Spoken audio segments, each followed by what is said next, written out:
Watch passengers flee after a man set fire to a check-in desk at an airport.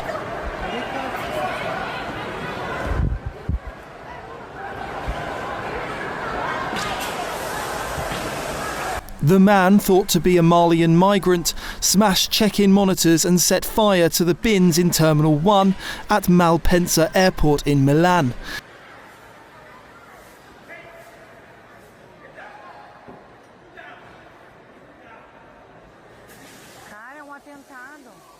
Security staff finally intervened and tackled the man to the ground.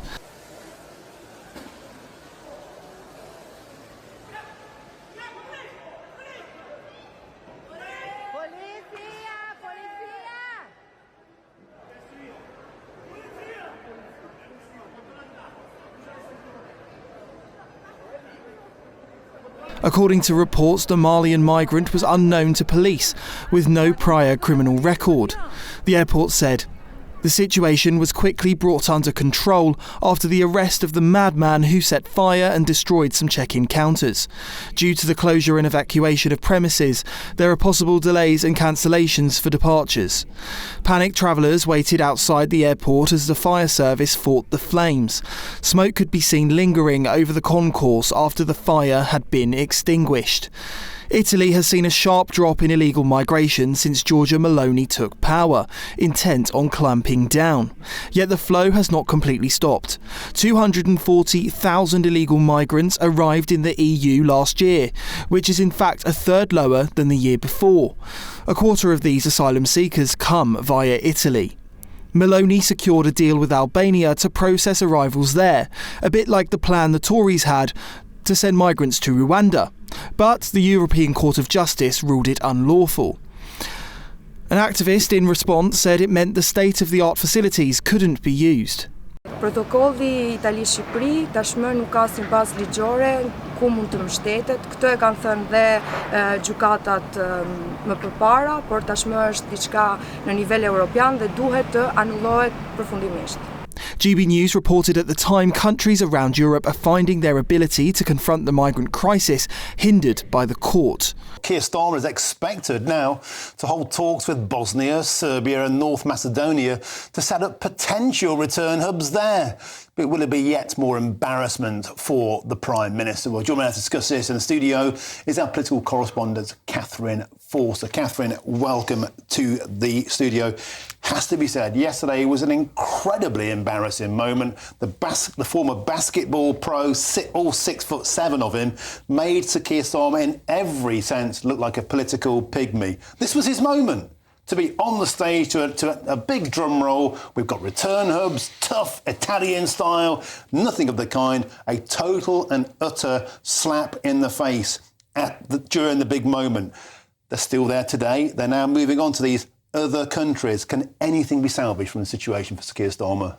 Well, I agree. The optics were terrible. Awful front pages this morning, but number 10's line is, look, we're never going to be nailing down return hubs on this trip. This is about a broader picture, all the other levers that we can pull, and so on and so forth. Now, I was in the lobby. Yeah, little and large. He is, Edie Rama, I think is about 6'5", and Keir Starmer 6'7". is actually not tall.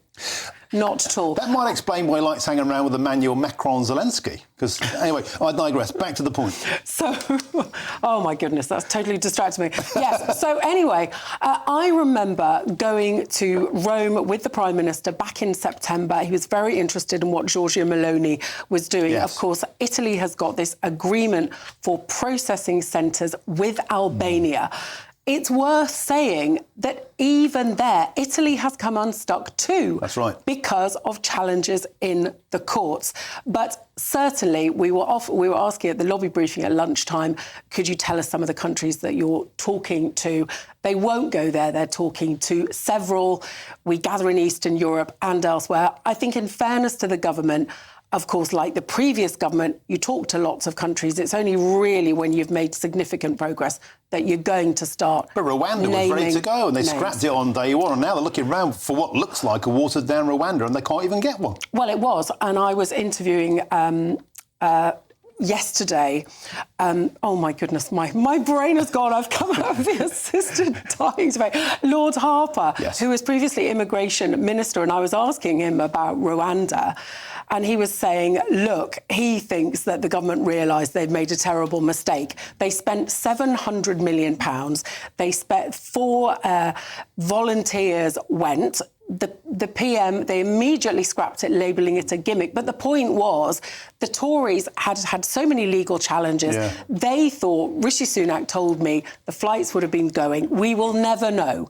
But if those flights had gone, it was a one-way ticket to Rwanda. You would not have been coming back. That obviously would have been a massive, massive deterrent. This return hubs plan, well, to what extent will that be a deterrent? Because you will only go there if you have come, you've applied for asylum, and it has been turned down and you've exhausted all the avenues. So I feel they are still lacking a deterrent, even if they get the return hubs. As crazy as things can be here, and you want to get away from what's happening in Dover or the migrant hotels near you, you go off on a lovely holiday, in this case to Grenada and the Mediterranean coast, and what happens? But a migrant boat pulls up and 13 young men swim to the shore. In this particular case, holiday makers actually started chasing after them and wrestling a few of them to the ground. Yeah. And then very quickly, actually, the Spanish police were on scene and arresting those migrants who just come across on the shore. So they arrest them in Spain? Yeah. And they don't arrest them here? They do arrest them here. That's the thing. You get arrested on immigration offences, but then, of course, you're quickly released after you claim asylum. But no, they get arrested there, and that was quite a fast boat that came in. The people smugglers will often shoot them across from countries in North Africa right across to the Mediterranean, to the nearest landmass or island, and drop them, then go back offshore, go and pick up their next load. So this is what we were seeing. It's not just this beach, it's lots of beaches in Spain, in Italy, in Greece, to the point where the Greeks have had enough of it. So many migrants came ashore in Crete, thousands, that the island was being overrun, that they've decided that, they will accept no asylum seekers for the foreseeable while they deal with all those who have come across. Well, yeah. They're all being put in detention with a view to getting them removed. Well, Mark, thanks so much for bringing us this extraordinary footage there. I'm just imagining being on a beach in a few weeks' time and thinking, gosh, what's going to happen? What could happen? Arrivals in Italy continue. And in a reminder of just how dangerous this crossing is, 26 migrants died last week, 14 miles off the island of Lampedusa, their intended destination. 675 people have died in the central Mediterranean this year while trying to reach Italy. Nicholas Dunning, GB News.